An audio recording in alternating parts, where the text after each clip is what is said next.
dan berusaha untuk kekalnya keadaan itu dengan menolak was-was hati. Dan tiada baginya usaha pada menarikkan rahmat Allah Ta'ala. Akan tetapi dengan apa yang diperbuatnya, ia datang lagi hembusan angin rahmat Allah Ta'ala.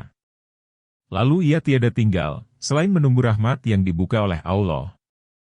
Sebagaimana dibukanya kepada nabi-nabi dan wali-wali dengan jalan tersebut. Dan ketika itu, apabila telah benar kemauannya, bersih cita-citanya dan baik kerajinannya, maka ia tidak akan ditarik oleh hawa nafsunya. Dan tidak akan diganggu oleh bisikan hati dengan segala hal yang berhubungan dengan dunia. Cemerlanglah segala kecemerlangan kebenaran dalam hatinya. Dan adalah pada permulaannya, seperti kilat yang menyambar, tiada tetap, kemudian kembali. Kadang-kadang terlambat. Dan kalau ia kembali, kadang-kadang tetap. Dan kadang-kadang ia menyambar. Kalau tetap, kadang-kadang lama tetapnya. Dan kadang-kadang tidak lama. Kadang-kadang lahir contoh-contohnya sambung menyambung. Kadang-kadang terbatas pada satu pengetahuan saja. Dan kedudukan wali-wali Allah Ta'ala tidak terhingga padanya, sebagaimana tidak terhingga berlebih kurang kejadian dan tingkah laku mereka. Jalan ini kembali kepada penyucian semata-mata dari pihak Anda, pembersihan dan meninggalkan yang tidak baik. Kemudian, bersiap dan menunggu saja. Adapun para pemerhati dan yang mempunyai pemikiran, mereka tidak mengingkari adanya jalan tersebut, kemungkinannya dan terbawanya kepada maksud ini dengan jarang terjadinya. Yang demikian itu, adalah kebanyakan hal ihwal para nabi dan wali. Tetapi mereka memandang sukarnya jalan tersebut, merasa lambat hasilnya, merasa jauh terkumpul syarat-syaratnya. Dan mereka mendakwakan bahwa menyapu hubungan-hubungan duniawi sampai ke batas itu, seperti suatu hal yang dapat dimaafkan. Walaupun berhasil pada suatu hal, maka tetapnya lebih jauh daripadanya. Karena sekurang-kurangnya was-was dan gurisan hati itu, dapat mengacaukan hati. Rasulullah bersabda, hati orang mukmin itu sangat berbalik-balik, dibandingkan dengan kuali yang sedang menggelagak panasnya. Dan Nabi bersabda, hati orang mukmin itu di antara dua anak jari dari anak-anak jari Tuhan yang Maha Pemurah. Pada waktu sedang mujahadah, bersungguh-sungguh. Ini, kadang-kadang keadaan badan itu rusak dengan timbulnya penyakit, bercampur akal dengan was-was dan terasa badan sakit. Apabila tidak didahului oleh latihan jiwa dan pendidikannya dengan hakikat keilmuan, niscaya tumbuh pada hati hayalan-hayalan yang merusak, yang akan tenang jiwa kepadanya pada masa yang panjang, sampai ia hilang. Dan berlalulah umur sebelum memperoleh kemenangan, pada yang demikian. Banyaklah orang syufi yang menjalani jalan ini. Kemudian ia kekal dalam suatu hayalan selama 20 tahun. Jikalau ia sudah meneguhkan pengetahuannya dari sebelumnya, niscaya terbukalah sekarang juga segi kesangsian hayalan itu. Maka menyibukkan waktu dengan jalan belajar itu lebih terpercaya dan mendekati kepada maksud. Mereka mendakwakan bahwa yang demikian itu menyerupai dengan apa, jikalau orang meninggalkan belajar fikih. Dan ia mendakwakan bahwa Nabi tidak belajar yang demikian. Dan ia menjadi ahli fikih dengan wahyu dan ilham, tanpa berulang-ulang dan berhubungan dengan penulisan. Maka aku juga kadang-kadang sampai kepada yang demikian, dengan latihan dan kerajinan. Siapa yang menyangka demikian, sesungguhnya ia telah menganiaya diri sendiri dan menyia-nyiakan umurnya. Bahkan dia adalah seperti orang yang meninggalkan jalan berusaha dan bertani. Karena mengharap memperoleh suatu gudang harta. Yang demikian itu mungkin saja. Tetapi jauh sekali akan terjadi. Maka begitu pula lah ini. Mereka mengatakan bahwa pertama-tama tak boleh tidak menghasilkan apa yang dihasilkan oleh para ulama dan memahami apa yang dikatakan mereka. Kemudian, tiada mengapa sesudah itu menunggu apa yang tidak terbuka bagi ulama-ulama lain. Semoga terbuka sesudah itu baginya dengan mujahadah bersungguh-sungguh. Penjelasan, perbedaan di antara dua makam dengan contoh yang dapat dirasakan. Ketahuilah, bahwa keajaiban hati itu di luar daripada pengetahuan panca indera. Karena hati juga di luar pengetahuan panca indera. Apa yang tiada diketahui dengan panca indera itu, lemahlah pemahaman untuk mengetahuinya, selain dengan contoh yang dapat dirasakan. Kami akan mendekatkan yang demikian kepada pemahaman-pemahaman yang lemah itu dengan dua contoh. Salah satu daripada keduanya, bahwa jikalau kita umpamakan suatu kolam yang tergali dalam tanah, yang mungkin dibawa air kepadanya dari atas, dengan sungai yang terbuka kepadanya. Dan mungkin bahwa digali di bawah kolam itu dan tanahnya diangkat, sehingga ia dekat dengan tempat air yang jernih. Lalu terpancarlah air dari bawah kolam itu. Dan air tersebut lebih jernih dan terus-menerus. Dan kadang-kadang melimpah-limpah dan lebih banyak. Maka hati itu seumpama kolam. Dan ilmu itu seumpama air. Dan panca indera yang 5 itu seumpama sungai. Dan kadang-kadang mungkin dibawa ilmu-ilmu itu kepada hati, dengan perantaraan sungai-sungai panca indera dan pengambilan ibarat dengan penyaksian-penyaksian. Sehingga hati itu penuh dengan ilmu. Dan mungkin bahwa sungai-sungai itu disumbat dengan hilwah, uslah dan memicingkan mata. Dan berpegang kepada dalamnya hati dengan penyuciannya. Dan mengangkatkan lapisan-lapisan hijab daripadanya. Sehingga terpancar-pancarlah mata air ilmu dari dalamnya. Penjelasan, perbedaan di antara dua makam dengan contoh yang dapat dirasakan. Ketahuilah, bahwa keajaiban hati itu di luar daripada pengetahuan panca indera. Karena hati juga di luar pengetahuan panca indera. Apa yang tiada diketahui dengan panca indera itu, lemahlah pemahaman untuk mengetahuinya, selain dengan contoh yang dapat dirasakan. Kami akan mendekatkan yang demikian kepada pemahaman-pemahaman yang lemah itu dengan dua contoh. Salah satu daripada keduanya, bahwa jikalau kita umpamakan suatu kolam yang tergali dalam tanah, yang mungkin dibawa air kepadanya dari atas, dengan sungai yang terbuka kepadanya. Dan mungkin bahwa digali di bawah kolam itu dan tanahnya diangkat, sehingga ia dekat dengan tempat air yang jernih. Lalu terpancarlah air dari bawah kolam itu. Dan air tersebut lebih jernih dan terus-menerus.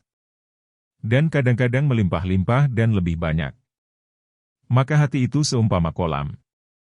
Dan ilmu itu seumpama air. Dan panca indera yang 5 itu seumpama sungai. Dan kadang-kadang mungkin dibawa ilmu-ilmu itu kepada hati, dengan perantaraan sungai-sungai panca indera dan pengambilan ibarat dengan penyaksian-penyaksian. Sehingga hati itu penuh dengan ilmu. Dan mungkin bahwa sungai-sungai itu disumbat dengan hilwah, uslah dan memicingkan mata. Dan berpegang kepada dalamnya hati dengan penyuciannya. Dan mengangkatkan lapisan-lapisan hijab daripadanya. Sehingga terpancar-pancarlah mata air ilmu dari dalamnya. Jikalau Anda bertanya, bagaimana ilmu itu terpancar dari hati itu sendiri, sedang hati itu kosong daripada ilmu? Ketahuilah kiranya, bahwa ini termasuk sebahagian daripada keajaiban rahasia hati. Dan tidak dibolehkan menyebutkannya dalam ilmu muamalah, pengurusan, perniagaan, yang diminta mengetahuinya hendaklah diamalkan. Akan tetapi kadar yang mungkin disebutkan, ialah bahwa, hakikat segala sesuatu itu diguriskan pada Lauh Mahfud. Bahkan dalam hati para malaikat mukarabin, malaikat YG dekat kepada Allah. Maka sebagaimana seorang insinyur menggambar bentuk rumah pada kertas putih. Kemudian dikeluarkannya kepada, ada, yang bersesuaian dengan kopi gambaran itu.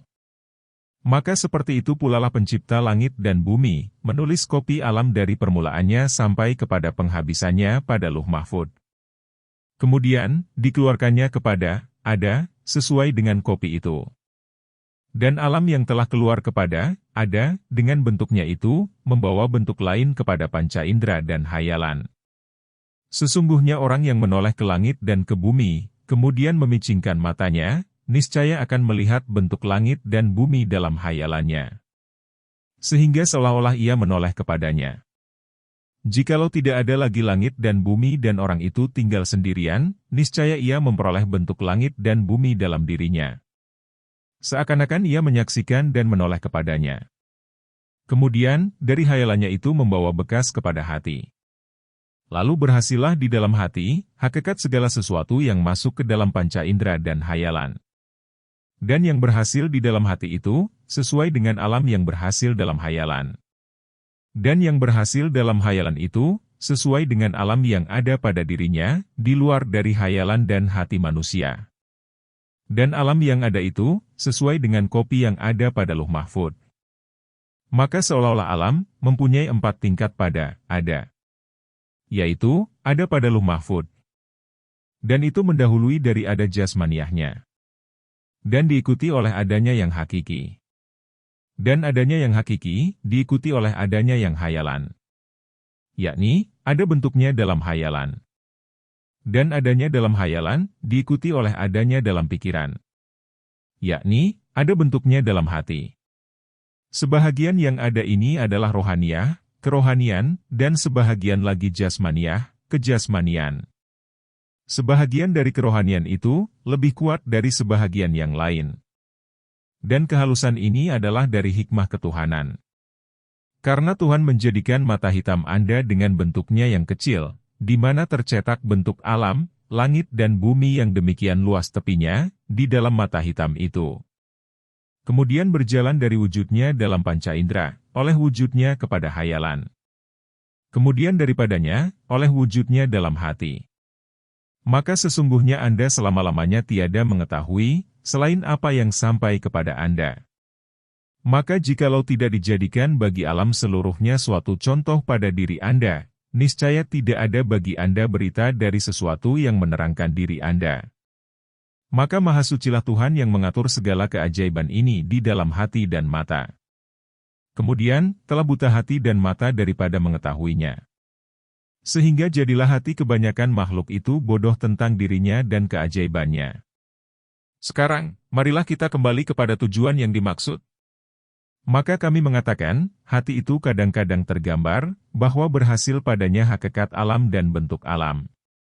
Sekali dari panca indera dan pada kali yang lain, dari Lauh Mahfudz. Sebagaimana mata itu, tergambar berhasil padanya bentuk matahari. Sekali dari memandang kepada matahari itu dan pada lain kali dari memandang ke air yang berkebetulan dengan matahari. Dan terlihatlah bentuknya di dalam air itu. Maka manakala terangkatlah tabir di antara seseorang dan Lauh Mahfudz, niscaya ia melihat pada Lauh Mahfudz itu segala sesuatu. Dan terpancarlah kepadanya ilmu daripada Lauh Mahfudz. Lalu ia tidak memerlukan lagi memetik dari dalam panca indera. Yang demikian itu adalah seperti terpancarnya air dari dalam bumi. Dan manakala ia menghadapkan dirinya kepada hayalan yang datang dari yang dirasakan dengan panca indera, niscaya adalah yang demikian itu, tabir baginya daripada membaca Lauh Mahfudz. Sebagaimana air apabila berkumpul dalam sungai, niscaya yang demikian itu mencegah daripada terpancarnya pada bumi. Dan sebagaimana orang yang melihat kepada air yang menampakkan bentuk matahari, dia tidak melihat kepada matahari itu sendiri. Jadi, hati itu mempunyai 2 pintu, pintu yang terbuka ke alam malakut. Yaitu, Lauh Mahfudz dan alam malaikat. Dan, pintu yang terbuka ke panca indera yang 5, yang berpegang dengan alamul mulki wasi syahadah, penyaksian tubuh di alam dunia. Dan alamul mulki wasi syahadah juga memberitakan, semacam pemberitaan dari alam malakut. Adapun terbukanya pintu hati kepada memetik daripada panca indera, maka tidaklah tersembunyi kepada Anda. Mengenai terbukanya pintu hati yang masuk ke alam malakut dan membaca Lauh Mahfudz, maka mempelajarinya dengan ilmu yakin, ialah dengan memperhatikan tentang keajaiban mimpi. Dan hati melihat dalam tidur, apa yang akan terjadi pada masa depan. Atau telah ada pada masa yang lalu, tanpa dipetik dari segi panca indera. Sesungguhnya pintu itu terbuka bagi orang yang menyendiri mengingati, berzikir, akan Allah Ta'ala. Nabi bersabda, telah dahulu orang-orang yang menyendiri. Lalu beliau ditanyakan, siapakah orang-orang yang menyendiri itu, wahai Rasulullah? Nabi menjawab, orang-orang yang bersenang-senang mengingati Allah Ta'ala, berzikir. Zikir itu menghapuskan dosa mereka. Lalu mereka datang pada hari kiamat dalam keadaan ringan. Kemudian, Nabi bersabda, menyifatkan mereka itu, sebagai pengkabaran daripada Allah Ta'ala, kemudian aku hadapkan dengan mukaku kepada mereka. Adakah engkau melihat, siapakah yang aku berhadapan dengan wajahku? Seseorang mengetahui, barang apa yang aku maksudkan memberikannya. Kemudian, Allah Ta'ala berfirman, yang pertama-tama aku berikan, ialah bahwa aku lemparkan nur ke dalam hati mereka.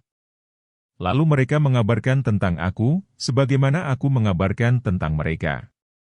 Tempat masuknya kabar-kabar itu, ialah pintu batin. Jadi perbedaan antara wali-wali dan nabi-nabi, antara ilmu para ulama dan hukama, itulah yang tersebut tadi. Yaitu, ilmu mereka datang dari dalam hati, dari pintu yang terbuka ke alam malakut. Dan ilmu hikmah itu datangnya dari pintu panca indera, yang terbuka ke alamul mulki. Dan keajaiban alam hati dan pulang perginya di antara alam syahadah, alam yang dapat disaksikan, dan alam gaib, tidak mungkin dibahas secara mendalam pada ilmu muamalah, yang diminta mengetahuinya hendaklah diamalkan. Maka itulah contoh yang mengajarkan Anda, perbedaan di antara tempat masuk dua alam itu. Contoh kedua, diperkenalkan kepada Anda, perbedaan di antara dua amal. Yaitu, amal para ulama dan amal wali-wali. Para ulama itu beramal dalam mengusahakan ilmu itu sendiri dan menarikkannya kepada hati. Dan wali-wali sufi itu beramal pada mencemerlangkan hati, mensucikan, membersihkan dan mengkilatkannya saja. Diceritakan, bahwa ahli Cina dan ahli Rum, bangga membanggakan diri di hadapan sebahagian raja-raja, dengan bagusnya perusahaan mengukir dan membuat gambar. Lalu raja menetapkan pendapatnya, untuk menyerahkan kepada mereka, suatu ruang. Supaya ahli Cina mengukir pada suatu sudut daripadanya dan ahli Rum pada sudut yang lain. Dan di antara keduanya dibentangkan tabir, yang mencegah masing-masing pihak untuk melihat kepada pihak yang lain. Lalu diperbuatlah yang demikian. Maka ahli Rum mengumpulkan ket-ket yang ganjil, yang tiada terhingga jumlahnya. Sedang orang Cina masuk ke tempat itu, tanpa membawa ket. Dan mereka lalu mencemerlangkan sudutnya dan melicinkannya. Tatkala ahli Rum itu telah selesai, lalu ahli Cina itu mendakwakan, bahwa mereka telah selesai juga. Maka raja itu heran dari perkataan ahli Cina itu, bagaimana mereka sudah selesai mengukir, tanpa ada ket. Lalu orang bertanya kepada ahli Cina itu, bagaimana Anda sudah selesai, tanpa ket? Lalu ahli Cina itu menjawab, apa tuan-tuan ini? Angkatlah tabir. Lalu mereka mengangkatkannya. Tiba-tiba di sudut mereka, bersinar cemerlanglah oleh keajaiban perbuatan orang-orang Rum, serta bertambahnya kecemerlangan dan kekilatan. Karena sudut mereka telah menjadi seperti cermin yang berkilat, karena banyaknya pelicinan. Lalu bertambahlah baik sudut orang Cina itu dengan bertambahnya pelicinan. Maka seperti itulah kesungguhan wali-wali mensucikan hati, mencemerlangkan, membersihkan dan menjernihkannya. Sehingga bersinar cemerlanglah jelasnya kebenaran dengan sangat bercahaya, seperti perbuatan orang Cina tersebut di atas. Dan kesungguhan para hukama dan ulama dengan berusaha dan mengukirkan ilmu dan menghasilkan pengukirannya dalam hati, adalah seperti perbuatan orang Rum itu. Bagaimanapun urusan itu adanya, maka hati orang mukmin tidak mati. Dan ilmunya ketika mati, tidak terhapus. Dan kejernihannya tidak akan keruh. Kepada inilah diisyaratkan oleh Al-Hasan dengan katanya, tanah tidak akan memakan tempat iman. Akan tetapi ia adalah jalan dan pendekatan diri kepada Allah Ta'ala. Adapun apa yang dihasilkannya dari ilmu itu dan apa yang dihasilkan dari kebersihan dan kesediaan untuk menerima ilmu itu sendiri, maka tidak boleh tidak daripadanya. Tiada kebahagiaan bagi seseorang, selain dengan ilmu dan ma'rifah. Dan sebahagian kebahagiaan itu lebih mulia dari sebahagian yang lain. Sebagaimana orang tidak kaya, selain dengan harta. Maka orang yang mempunyai dirham itu, orang kaya. Orang yang mempunyai gedung penuh dengan barang-barang itu orang kaya. Dan lebih berkurangnya tingkat kebahagiaan, adalah menurut lebih berkurangnya ma'rifah, mengenal Allah, dan iman. Sebagaimana lebih berkurangnya tingkat orang-orang kaya, adalah menurut sedikit dan banyaknya harta. Ma'rifah, mengenal Allah, itu nur. Orang-orang mukmin tidak berlari menjumpai Allah Ta'ala, selain dengan nur mereka. Allah Ta'ala berfirman, cahaya mereka berlari di hadapan dan di kanan mereka. Surat 57 Al-Hadid ayat 12. Diriwayatkan pada hadis, bahwa sebahagian mereka diberikan nur, seperti bukit. Dan sebahagian mereka lebih kecil dari bukit. Sehingga yang penghabisan dari mereka, adalah seorang laki-laki yang diberikan nur atas ibu jari kedua tapak kakinya. Lalu nur itu sekali bercahaya dan sekali padam. Maka apabila bercahaya, niscaya ia mendahulukan kedua tapak kakinya, lalu ia berjalan. Dan apabila padam, niscaya ia berdiri. Dan lalunya mereka di atas titian Syiratul Mustaqim, adalah menurut kadar nur mereka. Di antara mereka, ada yang lalu sekejap mata. Di antara mereka, ada yang lalu seperti kilat. Di antara mereka, ada yang lalu seperti awan. Di antara mereka, ada yang lalu seperti jatuhnya bintang.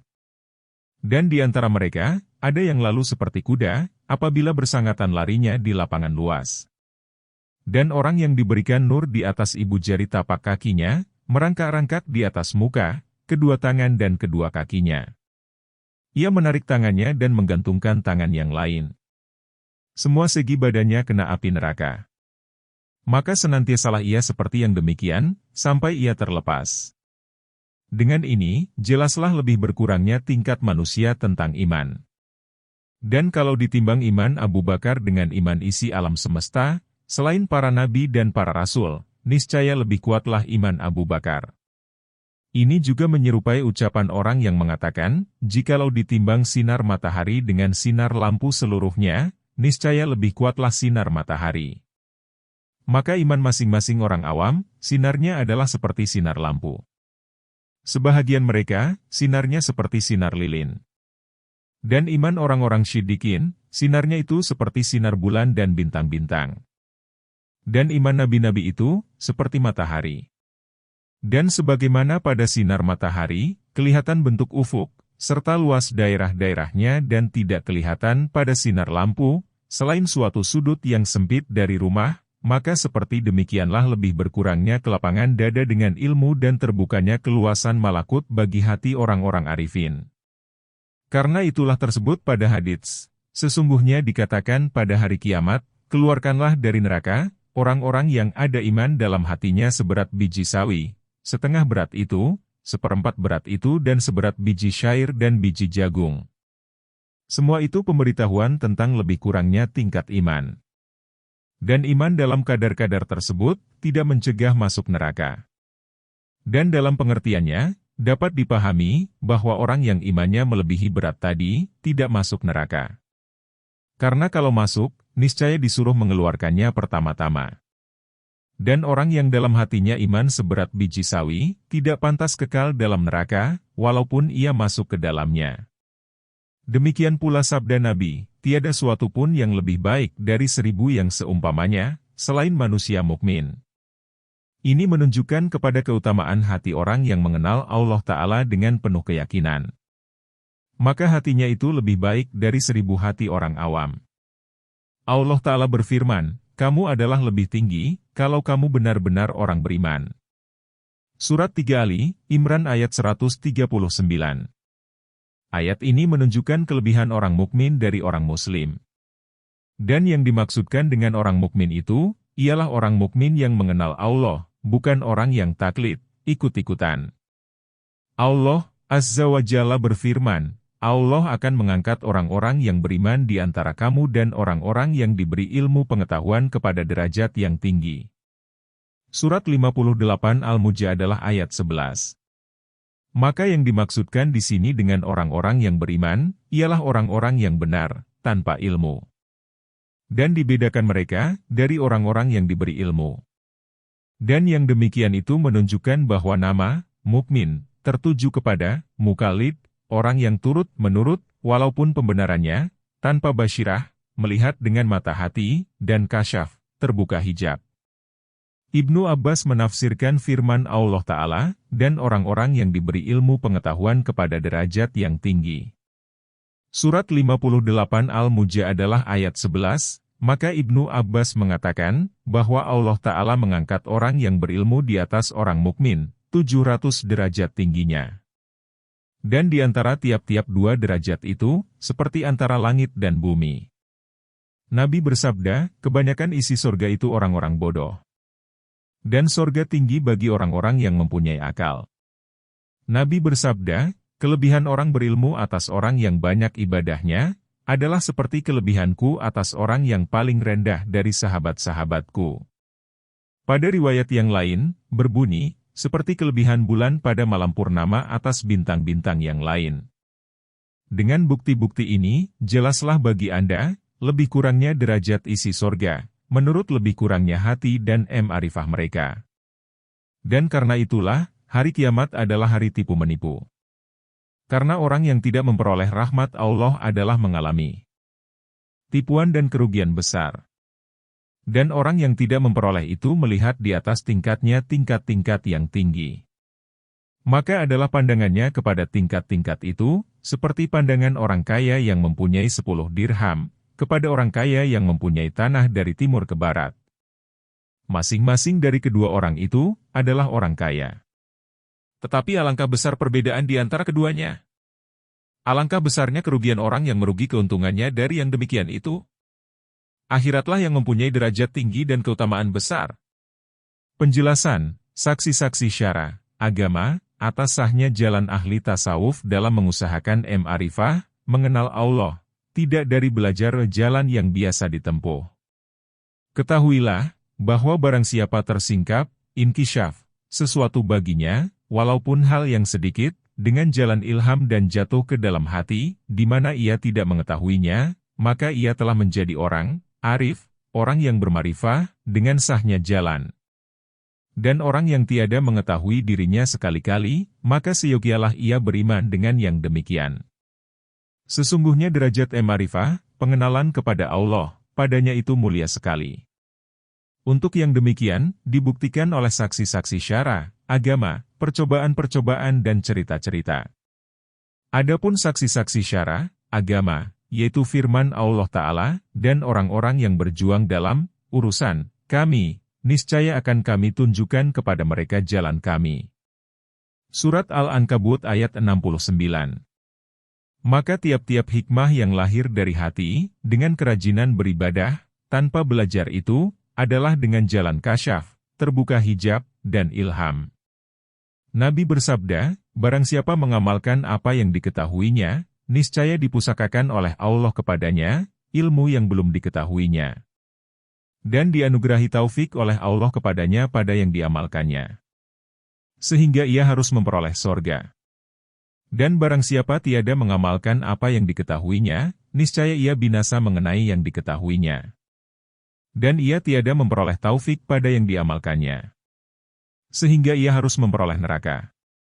Allah Ta'ala berfirman, dan siapa yang takwa, memenuhi kewajiban, kepada Allah, Dia mengadakan untuk orang itu jalan keluar, dari kesulitan dan sangka waham. Dan memberikan rezeki kepadanya dari sumber, yang tiada pernah dipikirkannya. Surat 65 At-Talaq ayat 2-3. Allah mengajarkannya ilmu, tanpa belajar dan menganugerahinya kecerdikan, tanpa percobaan. Allah Ta'ala berfirman, hai orang-orang yang beriman. Jika kamu takut kepada Allah, niscaya Ia akan memberikan kepada kamu pembedaan, antara yang benar dan yang salah. Surat 8 Al-Anfal ayat 29. Ada yang mengatakan, ialah, nur yang membedakan antara yang benar dan yang salah dan yang mengeluarkannya dari hal-hal yang diragukan. Karena itulah, Nabi membanyakan dalam doanya meminta, nur. Doanya, yaitu, wahai Allah Tuhanku, anugerahilah aku nur, tambahilah aku nur, jadikanlah dalam hatiku nur, dalam kuburku nur, pada pendengaranku nur, sampai Nabi mengatakan, pada rambutku, pada kulitku, pada dagingku, darahku dan tulang belulangku. Orang bertanya kepada Nabi tentang firman Allah Ta'ala, apakah orang yang dibukakan oleh Allah hatinya menerima Islam, karena itu dia mendapat cahaya dari Tuhannya? Surat 39 Az-Zumar ayat 22. Apakah pembukaan itu? Nabi menjawab, yaitu, perluasan. Sesungguhnya nur itu, apabila telah dicurahkan ke dalam hati, niscaya meluaslah dada dan terbuka. Nabi bersabda untuk Ibnu Abbas, wahai Allah Tuhanku, anugerahilah dia pemahaman dalam agama dan ajarilah dia penafsiran. Ali berkata, tak ada pada kami sesuatu yang dirahasiakan oleh Nabi kepada kami, selain daripada didatangkan oleh Allah Ta'ala kepada hambanya pemahaman tentang kitabnya. Dan yang demikian itu tiada dengan belajar. Ada orang yang mengatakan mengenai penafsiran firman Allah Ta'ala, Allah memberikan kebijaksanaan, hikmah, kepada siapa yang dikehendakinya. Surat 2 Al-Baqarah ayat 269. Bahwa, yang dimaksud, ialah pemahaman kitab Allah Ta'ala. Allah Ta'ala berfirman, dan kami memberikan pengertian kepada Sulaiman tentang hukuman yang lebih tepat, itu. Surat 21 Al-Anbiya, ayat 79. Allah Ta'ala menghususkan yang tersingkap itu, dengan nama, pengertian, pemahaman. Abu Darda berkata, orang mukmin ialah orang yang memandang dengan nur Allah, di balik tutupan yang halus. Demi Allah, bahwa itu sesungguhnya kebenaran, yang dicurahkan oleh Allah dalam hati mereka dan dilakukannya di atas lidah mereka. Sebahagian orang-orang terdahulu, golongan salaf, berkata, sangkaan orang mukmin itu pemberitaan yang gaib. Nabi bersabda, takutilah akan firasat orang mukmin. Maka sesungguhnya ia melihat dengan nur Allah Ta'ala. Kepada itulah diisyaratkan oleh firman Allah Ta'ala, sesungguhnya tentang hal-hal itu menjadi keterangan bagi orang yang memperhatikan tanda-tanda. Surat 15 Al-Hijr ayat 75. Firman Allah Ta'ala, sesungguhnya kami telah menjelaskan keterangan-keterangan kepada kaum yang yakin. Surat 2 Al-Baqarah ayat 118. Al-Hasan meriwayatkan dari Rasulullah bahwa Rasulullah bersabda, ilmu itu dua macam. Ilmu batin ialah dalam hati. Itulah ilmu yang bermanfaat. Ditanyakan kepada sebahagian ulama, tentang ilmu batin, apakah ilmu batin itu? Lalu ia menjawab, yaitu, salah satu dari rahasia, sir, Allah Ta'ala, yang dicurahkannya dalam hati kekasih-kekasihnya, yang tidak diperlihatkannya kepada malaikat dan kepada manusia. Nabi bersabda, sesungguhnya sebahagian dari umatku itu orang-orang yang disampaikan berita, muhaddats, guru dan ahli-ahli ilmu kalam. Dan sesungguhnya Umar itu sebahagian dari mereka. Ibnu Abbas membaca ayat, dan tiadalah kami mengutuskan dari sebelum engkau, seorang rasul, nabi dan muhaddats. Yakni, orang-orang syiddiqin. Muhaddats itu, ialah, yang diilhami. Dan yang diilhami itu, ialah, orang yang tersingkap, memperoleh kasyaf, terbuka hijab, dalam batin hatinya dari pihak dalam. Tidak dari pihak yang dapat dirasakan dengan panca indera yang di luar. Al-Quran menegaskan, bahwa takwa itu kunci hidayah dan kasyaf, terbuka hijab. Dan itu adalah ilmu, tanpa belajar. Allah Ta'ala berfirman, dan apa yang diciptakan oleh Allah di langit dan di bumi, adalah menjadi bukti kebenaran bagi kaum yang memelihara dirinya, dari kejahatan. Surat 10 Yunus ayat 6. Allah menghususkan bukti itu kepada mereka tadi. Allah Ta'ala berfirman, Quran inilah keterangan yang jelas untuk manusia, pimpinan kepada kebenaran dan pengajaran untuk orang-orang yang memelihara dirinya, dari kejahatan. Surat 3 Ali, Imran ayat 138. Abu Yazid dan lainnya mengatakan, bukanlah orang yang berilmu, orang alim, itu, orang yang menghafal dari kitab. Apabila ia lupa yang dihafalkannya, niscaya ia menjadi orang bodoh. Sesungguhnya orang yang berilmu, ialah orang yang mengambil ilmunya dari Tuhannya, pada sembarang waktu yang dikehendakinya, tanpa hafalan dan pelajaran. Inilah ilmu Rabbani, ilmu yang langsung diterima dari Tuhan. Dan kepada inilah diisyaratkan dengan firman Allah Ta'ala, dan telah kami ajarkan pengetahuan daripada kami kepadanya. Surat 18 Al-Kahfi ayat 65, sedang semua ilmu itu adalah daripadanya. Akan tetapi sebahagian dari ilmu itu adalah dengan perantaraan pengajaran makhluknya. Maka ilmu yang demikian, tidak dinamai, ilmu laduni. Tetapi ilmu laduni, ialah yang terbuka dalam rahasia hati, tanpa sebab yang biasa dari luar. Inilah saksi-saksi nakli, yang diambil dari Allah. Jikalau semua yang datang dari ayat, hadits dan atsar dikumpulkan, niscaya tidak terhingga adanya. Adapun penyaksian yang demikian itu dengan pengalaman, maka yang demikian itu juga tidak terhingga. Yang demikian itu telah tampak pada para sahabat, para tabi'in dan orang-orang sesudahnya. Abu Bakar As-Siddiq berkata kepada Aisyah ketika akan meninggal dunia, bahwa keduanya itu dua saudara laki-laki engkau dan dua saudara perempuan engkau. Dan istri Abu Bakar ketika itu sedang mengandung. Kemudian istrinya itu melahirkan anak perempuan. Jadi Abu Bakar telah mengetahui sebelum lahir, bahwa anaknya itu perempuan. Sayyidina Umar ketika sedang membaca khutbah, lalu mengatakan, "Hai Sariyah, bukit-bukit." Karena tersingkap kepadanya, dalam terbuka hijab, bahwa musuh mendekati Sariyah. Lalu ia memperingatkannya, karena ia mengetahui yang demikian. Kemudian sampainya suaranya itu kepada Sariyah, termasuk dalam jumlah kiramat, artinya doa restu yang besar. Dari Anas bin Malik, yang berkata, "Aku masuk ke tempat Utsman. Dan di jalan tadi aku bertemu dengan seorang wanita. Lalu aku memandang kepadanya dengan ujung mata dan aku memperhatikan kecantikannya. Lalu Utsman berkata, tatkala masuk ke tempatku, salah seorang kamu dan bekas zina kelihatan pada kedua matanya. Tidakkah engkau ketahui, bahwa zina dua mata itu, ialah memandang? Taubatlah dengan segera atau aku hukum engkau." Lalu aku bertanya, adakah wahyu sesudah Nabi? Utsman menjawab, tidak. Tetapi, mata hati, dalil dan firasat yang benar. Dari Abi Sa'idi Al-Charras, yang berkata, aku masuk Masjidil Haram, lalu aku melihat seorang miskin dengan dua potong pakaian pada badannya. Lalu aku berkata kepada diriku, orang ini dan orang-orang yang seperti ini, adalah orang-orang yang bergantung hidup pada orang lain.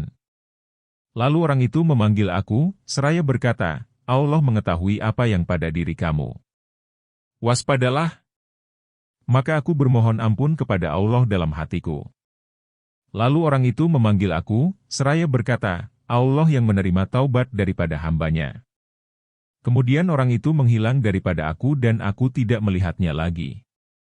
Zakaria bin Daud berkata, Abul Abbas bin Masruq masuk ke tempat Abil Fadli Al-Hashimi. Dan dia itu sedang sakit. Dan mempunyai keluarga. Dan tiada diketahui sumber kehidupan Abil Fadli Al-Hashimi itu. Abul Abbas menerangkan, tatkala aku bangun berdiri, lalu aku berkata pada diriku, dari manakah orang ini makan? Lalu Abil Fadli berteriak kepadaku, hai Abu Abbas, tolaklah angan-angan yang keji itu. Sesungguhnya Allah Ta'ala mempunyai sifat lemah lembut yang tersembunyi. Ahmad An-Nakib berkata, aku masuk ke tempat As-Shibli. Lalu ia berkata, difitnah orang, hai Ahmad. Maka aku bertanya, apa kabar? Ia menjawab, sewaktu aku sedang duduk, lalu tergurislah di hatiku, bahwa engkau kikir. Lalu aku menjawab, aku tidak kikir. Lalu kembali terguris dalam hatiku. Dan As-Shibli berkata, tetapi engkau kikir. Maka aku menjawab, apa saja yang terbuka kepadaku hari ini disebabkan sesuatu, niscaya aku serahkan kepada orang miskin yang pertama aku jumpai. Lalu ia berkata, belum habis lagi yang terguris itu, lalu datanglah kepadaku Syahibul M. Yunis, seorang pelayan, dengan membawa uang 50 dinar. Lalu Syahibul M. Yunis berkata, pakailah uang ini pada kepentinganmu. Ahmad An-Nakib meneruskan ceritanya, aku bangun, lalu aku ambil uang itu dan aku keluar. Tiba-tiba bertemu dengan seorang miskin buta, di hadapan tukang cukur, yang sedang mencukur rambutnya. Lalu aku datang kepadanya dan menyerahkan dinar itu kepadanya. Lalu orang itu berkata, serahkanlah uang itu kepada tukang cukur. Lalu aku menerangkan, bahwa jumlahnya sekian. Orang buta itu berkata, bukankah kami telah mengatakan kepada engkau, bahwa engkau itu kikir? Ahmad An-Nakib meneruskan ceritanya, lalu aku serahkan uang itu kepada tukang cukur. Tukang cukur itu lalu berkata, kami telah berjanji, tatkala orang miskin ini duduk di hadapan kami, bahwa kami tidak akan mengambil ongkos. Ahmad An-Nakib berkata seterusnya, lalu aku lemparkan uang itu ke dalam sungai Tigris, seraya aku berkata, tiada dimuliakan engkau oleh seseorang, melainkan orang itu dihinakan oleh Allah Ta'ala.